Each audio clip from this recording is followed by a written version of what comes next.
Class 10 संस्कृतम तृतीय भाषा Spandana. Good morning students. आज हम चैप्टर नंबर 2 जो हमने लास्ट वीडियो में इनकम्प्लीट था हमारा, हमने जहाँ तक उसको पूरा किया था उसके आगे से हम इसे कंटिन्यू करेंगे। संघीय शक्ति हमारा चैप्टर का नाम था, जिस मतलब कि मिलजुल कर काम करने में ही कार्य संभव होते हैं। इस चैप्टर में हमें ये बताया था कि एक कबूतर की कहानी थी कि किस तरह से वो एक जाल में फंस जाते हैं और किस तरह से वो उससे बाहर निकलते हैं। इससे रिलेटेड ये एक स्टोरी है, यहाँ से स्टार्ट करनी हमें।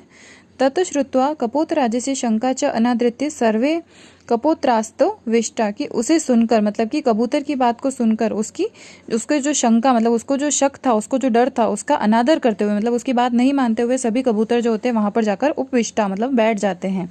कहाँ पर बैठ जाते हैं? जहाँ पर शिकारी ने चावल के दाने बिखेरे होते हैं। अनंतरम सर्वे जालेन बद्धा, और इसके बाद में क्या होता है? सभी जाल में बद्ध जाते हैं, सभी जाल में फंस जाते हैं। ततो यस्य वचनात् त अविलंबरात सर्वे तिरस्कुर्वन्ति, इसे ये उसके बाद उसके वचनों को सुनकर सभी उसका तिरस्कार करने लगते हैं। मतलब कि जैसे ही वो संकट में पड़ जाते हैं तो उसका तिरस्कार करना शुरू कर देते हैं। तस्य तिरस्कारम श्रुत्वा चित्रग्रीव उवाच नायमस्य दोषः, यह सुनकर ये अपने तिरस्कार को सुनकर चित्रग्रीव कहता है कि इसमें मेरा दोष नहीं है। क्या होता है? राजा को तिरस्कार करने लग जाते हैं कि राजा ने ही हमें इसमें फंसाया है, जबकि राजा तो उन्हें कह रहा था कि ये गलत है, हमें इसमें नहीं जाना चाहिए। उसे शंका हो रही थी, पर फिर भी जैसे ही वो जाल में फंसते हैं तो वो अपने राजा का तिरस्कार करने लगते हैं और उसे दोष देने लगते हैं। विपत्ति काले विस्मय एव का पुरुष लक्षणम, कि विपत्ति के समय ऐसा ही का पुरुष जो होते हैं उनके लक्षण होते हैं। तदत्र धैर्य मवलंब्य प्रतिकारश्च, उसके बाद जो कपोतराज होता है वो उन्हें कहता है कि हम धैर्य रखिए और इसके लिए हम क्या करें, यहाँ से निकलने के लिए उपाय सुझाता है कि हम इसका प्रतिकार किस तरीके से करेंगे। इत्यादेव क्रियताम, की इस तरह से आप करिए।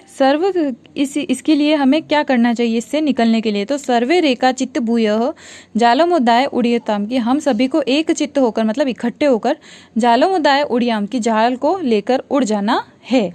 इति विचित्य सर्वे पक्षिणः जालमुदाय पतिता, यह सोचकर सभी पक्षियों ने क्या किया कि वे जाल लेकर उड़ने लगे। अनंतरम स व्याधः सुदूर जाल पपखान तान अवलोक्य पश्चात धावनम अकरोत्, और उसके बाद जब वो व्याध था, जो शिकारी था, वो दूर जाते हुए जाल को देखकर उनके पीछे दौड़ने लगा। ततस्तेषु चक्षुविर्ष्याक्रांतेषु पक्षीषु स व्याधो निवृत्तः, और थोड़ी देर बाद में जो पक्षी जो जाल लेकर उड़ रहे थे वो व्याध के अर्थात शिकारी के आंखों से ओझल हो गया, मतलब उसे नहीं दिखाई देने लगा था क्योंकि वो बहुत दूर चला गया था।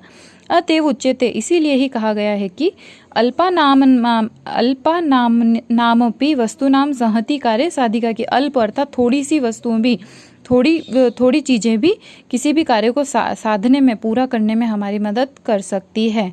तृणे गुणत्मापन्ने बंध्यते मद दंतिन, की जिस तरह से तिनकों से मिलकर जो हम रस्सी बना सकते हैं वो क्या है? एक मदमस्त हाथी को भी अपने कंट्रोल में कर सकती है, उसे बांध सकती है। तो इस चैप्टर में आपको ये बताया कि किस तरह से संगठन में शक्ति होती है।